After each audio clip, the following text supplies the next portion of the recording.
Be ready. 15 seconds.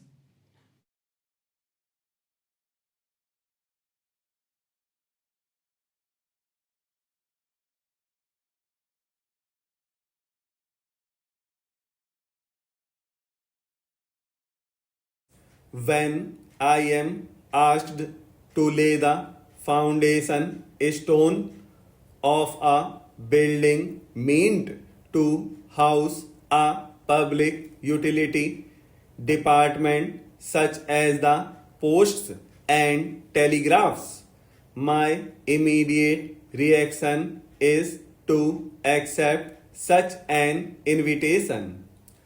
On such occasions, I feel happy, partly because they provide me an opportunity of studying and familiarizing myself with the systematic growth and development of a government department over many past years, and partly because such an occasion is symbolic of the real progress of the department in question.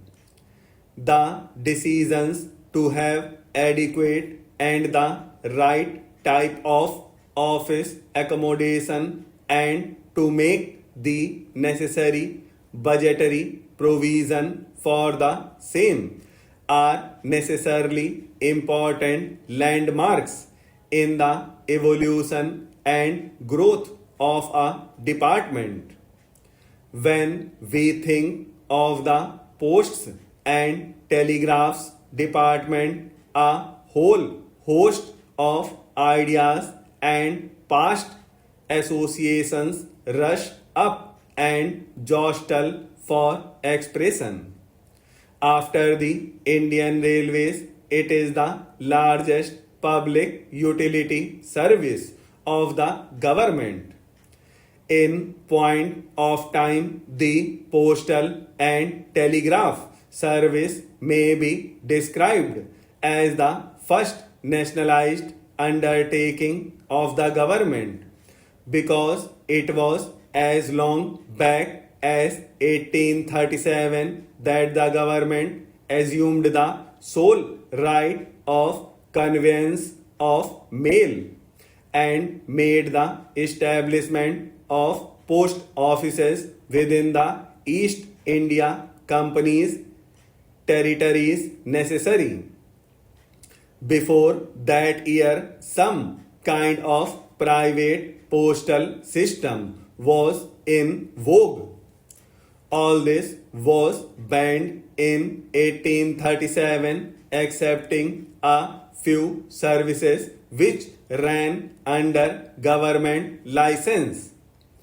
As the company's territories extended to cover the rest of the country, the whole of India came within the gamut of government's postal service.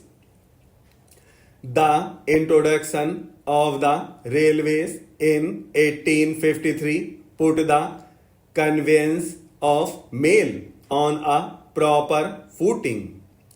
In fact, it marked the end of one epoch in the postal history of India and the beginning of another. As I said, the Posts and Telegraphs Department is the second largest public utility service of the government. Where the common man is concerned, no other governmental activity functions as intimately and as extensively as this department. The punctual postman going on his rounds all round the year, the long red colored letter box standing guard at a familiar corner in a village, the modest hut which serves as a post office, all these symbols have a peculiar meaning for everyone in an Indian village. From the earliest times, postal service has been the most obvious governmental activity in India. The functions of the Posts and Telegraphs Department are many and varied. Apart from its primary responsibility of providing channels for communication by road, rail, air, and steamer, or by the installation of telegraph offices and telephone exchanges. It functions as the agent of the government to help the public invest their money in national saving certificates. It offers facilities for life insurance, though on a limited scale. It provides banking facilities and thus encourages a sense of thrift among the public. Although conveyance of post was undertaken as a government monopoly in 1837, it was in 1925 that the government was commercialized. Till 1947, the year of our independence, its expansion and progress had been slow, though quite steady. I am glad to say that since independence, the department has taken long strides in its determination to provide each village with proper communication facilities. Over 25,000 post offices have been opened since August 1947 as compared with 20,240 which were already in existence in undivided India. This increase in the number of post offices, stupendous as it is, gives, I believe, an idea of the progress that the Posts and Telegraphs Department has made during the last 7 years. At present, every village with a population of 2,000 or more has been provided with a post office. No wonder that the number of letter boxes has also gone up by about 130%.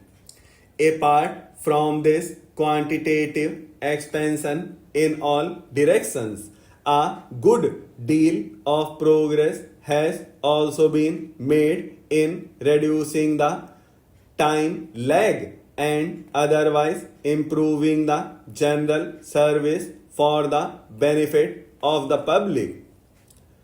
Whenever an occasion for a general review of national progress during the years of freedom has arisen, I have heard our telecommunication services being mentioned prominently.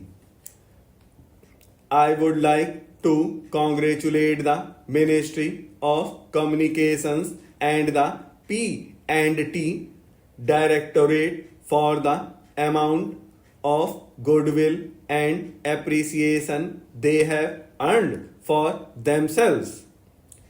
The All UP Air Mail scheme, constituting as it does a unique landmark in the history of mail communications in India. The institution of mobile post offices in urban areas, the novel Own Your Phone scheme, and the contribution that the Posts and Telegraphs Department has made in popularizing the national language These are some of the things which have been greatly appreciated by the public. Expansion of the postal and telecommunication services in the rural areas is the main item in the 5-year plan. So far as your department is concerned, I am glad to say that well done, boys.